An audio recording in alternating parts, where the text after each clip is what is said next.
हम सारी जिंदगी इसी धोखे में रहते हैं कि हम किसी के लिए खास हैं, लेकिन सच्चाई यह है कि हमारे होने या न होने से किसी को कोई फर्क नहीं पड़ता। सुकून उतना ही देना मालिक जितने से जिंदगी चल जाए। औकात बस इतनी रखना कि औरों का भला हो जाए। रिश्तों में गहराई इतनी देना कि प्यार से सब निभ जाए। आंखों में शर्म इतनी रखना कि बुजुर्गों का मान रख पाए।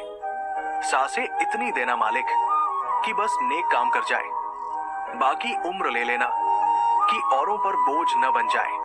मोमबत्ती को भी आखिर में ही पता चलता है कि उसे एक ऐसे धागे ने खत्म किया जिसे उसने अपने सीने में छुपा के रखा था। अक्सर हमारे साथ भी ऐसा ही होता है। जिस इंसान को हम अपने दिल में रखते हैं, एक दिन वही हमारा दिल तोड़ देता है। मैसेज उसी को करें जो आपको खुशी से रिप्लाई करे, कॉल उसी को करें जो आपसे बात करे, मोहब्बत उसी से करें जो आपकी परवाह करे, दोस्ती उसी से करें जो आपका दुख सुख में ख्याल रखे। जब नाखून बढ़ जाते हैं तो नाखून ही काटे जाते हैं, उंगलियां नहीं। बिल्कुल इसी तरह अगर किसी भी रिश्ते में गलत फहमियां पैदा हो जाएं, तो गलत फहमियां दूर करें, रिश्ता नहीं। दुनिया भी कितनी अजीब जगह है। यहाँ 100 किलो अनाज की बोरी जो उठा सकता है वो खरीद नहीं सकता, और जो खरीद सकता है वो उठा नहीं सकता। अगर दूसरों को दुखी देखकर आपको भी दुख होता है, वो समझ लो भगवान ने तुम्हें इंसान बनाकर कोई गलती नहीं की है। अगर किसी की इज्जत नहीं करना चाहते तो मत कीजिए, लेकिन 4 लोगों के साथ बैठकर कभी किसी की बेइज्जती मत करना। कलयुग की सबसे बड़ी हकीकत यह भी है कि जिस इंसान को ज्यादा कष्ट मिल रहा है, इसका मतलब ये नहीं है कि उसके कर्म खराब है, बल्कि इसका मतलब ये है कि वो हद से ज्यादा अच्छा है, इतना अच्छा कि दुनिया उसे समझ ही नहीं पाती।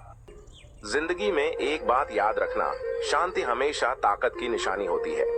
लोहा जब ठंडा होता है तब सबसे मजबूत होता है, पर जब गर्म होता है कोई भी उसका आकार बदल देता है। इसलिए जब भी गुस्सा आए चुप रहो, स्थिर रहो, क्योंकि जो खुद पर काबू रख लेता है वो हर हालात पर राज करता है। दूसरों की गलतियां गिनाने से पहले जरा खुद में झांक लेना, होश उड़ जाएंगे।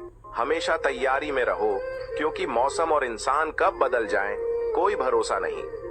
मैं झुकता हूँ क्योंकि मुझे रिश्ते निभाने का शौक है, वरना गलत तो मैं कल भी नहीं था और आज भी नहीं हूँ। और हाँ, अगर कोई तुमसे जलता है तो समझ लेना तुम में कुछ खास है। उसकी जलन को अपनी मेहनत की आग बना दो, जलने दो, तुम बस चमकते रहो। एक समय था जब नारी के वस्त्र उतारने पर महाभारत हो गया था, और आज किसी नारी को तन ढकने के लिए बोल दिया तो महाभारत हो जाता है। लोग कहते हैं कि कलयुग आ गया, पर लाया कौन? स्त्री अपनी शर्म भूल गई, पुरुष अपने संस्कार भूल गया, गुरु अपना धर्म भूल गया, और तो और इंसान अपनी इंसानियत भूल गया।